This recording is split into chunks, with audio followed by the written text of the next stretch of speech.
The story of the Little Red Riding Hood. Once upon a time, there was a dear little girl, who was loved by everyone who looked at her, but most of all by her grandmother, and there was nothing that she would not have given to the child. Once she gave her a little cap of red velvet, which suited her so well that she would never wear anything else. So she was always called Little Red Riding Hood. One day her mother said to her, "Come, Little Red Riding Hood, here is a piece of cake and a bottle of wine. Take them to your grandmother, she is ill and weak, and they will do her good. Set out before it gets hot, and when you are going, walk nicely and quietly and do not run off the path, or you may fall and break the bottle, and then your grandmother will get nothing. And when you go into the room, don't forget to say, 'Good morning,' and don't peep into every corner before you do it." "I will take great care,"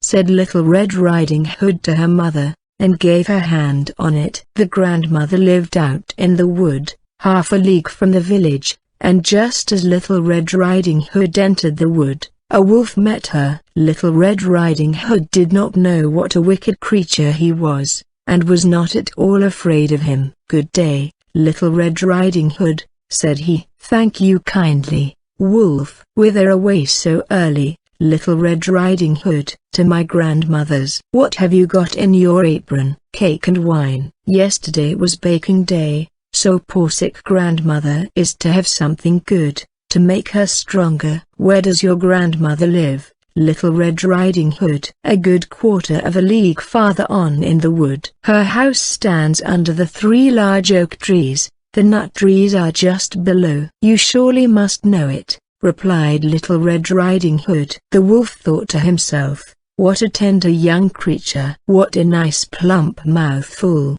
She will be better to eat than the old woman. I must act craftily, so as to catch both." So he walked for a short time by the side of Little Red Riding Hood, and then he said, "See, Little Red Riding Hood, how pretty the flowers are about here. Why do you not look round? I believe, too, that you do not hear how sweetly the little birds are singing. You walk gravely along as if you were going to school, while everything else out here in the wood is merry." Little Red Riding Hood raised her eyes, and when she saw the sunbeams dancing here and there through the trees, and pretty flowers growing everywhere, she thought, "Suppose I take grandmother a fresh nosegay? That would please her too. It is so early in the day that I shall still get there in good time." And so she ran from the path into the wood to look for flowers. And whenever she had picked one, she fancied that she saw a still prettier one farther on, and ran after it, and so got deeper and deeper into the wood. Meanwhile the wolf ran straight to the grandmother's house and knocked at the door. "Who is there?" "Little Red Riding Hood," replied the wolf. "She is bringing cake and wine." "Open the door." "Lift the latch," called out the grandmother. "I am too weak, and cannot get up." The wolf lifted the latch, the door sprang open, and without saying a word he went straight to the grandmother's bed, and devoured her. Then he put on her clothes, dressed himself in her cap, laid himself in bed and drew the curtains. Little Red Riding Hood, however, had been running about picking flowers, and when she had gathered so many that she could carry no more, she remembered her grandmother, and set out on the way to her. She was surprised to find the cottage door standing open, and when she went into the room, she had such a strange feeling that she said to herself, "Oh dear, how uneasy I feel today, and at other times I like being with grandmother so much."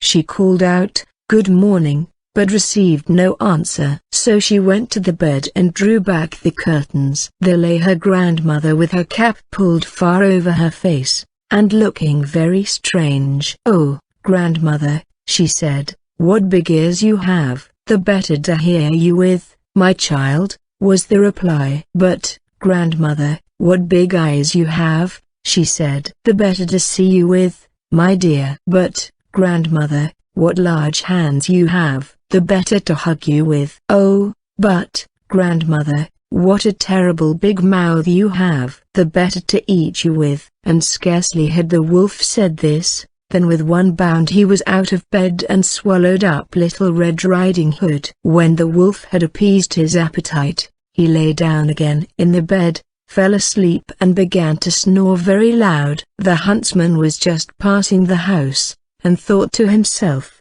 "How the old woman is snoring, I must just see if she wants anything." So he went into the room, and when he came to the bed, he saw that the wolf was lying in it. "Do I find you here, you old sinner?" said he. "I have long sought you." Then just as he was going to fire at him, it occurred to him that the wolf might have devoured the grandmother, and that she might still be saved. So he did not fire, but took a pair of scissors, and began to cut open the stomach of the sleeping wolf.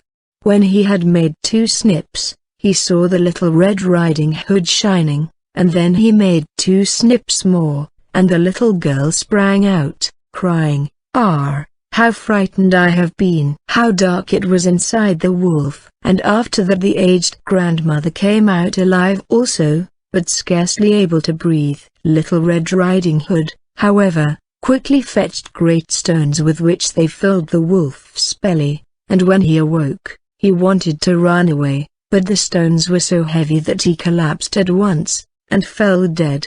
Then all 3 were delighted. The huntsman drew off the wolf's skin and went home with it. The grandmother ate the cake and drank the wine which Little Red Riding Hood had brought, and revived. But Little Red Riding Hood thought to herself, "As long as I live, I will never by myself leave the path, to run into the wood, when my mother has forbidden me to do so."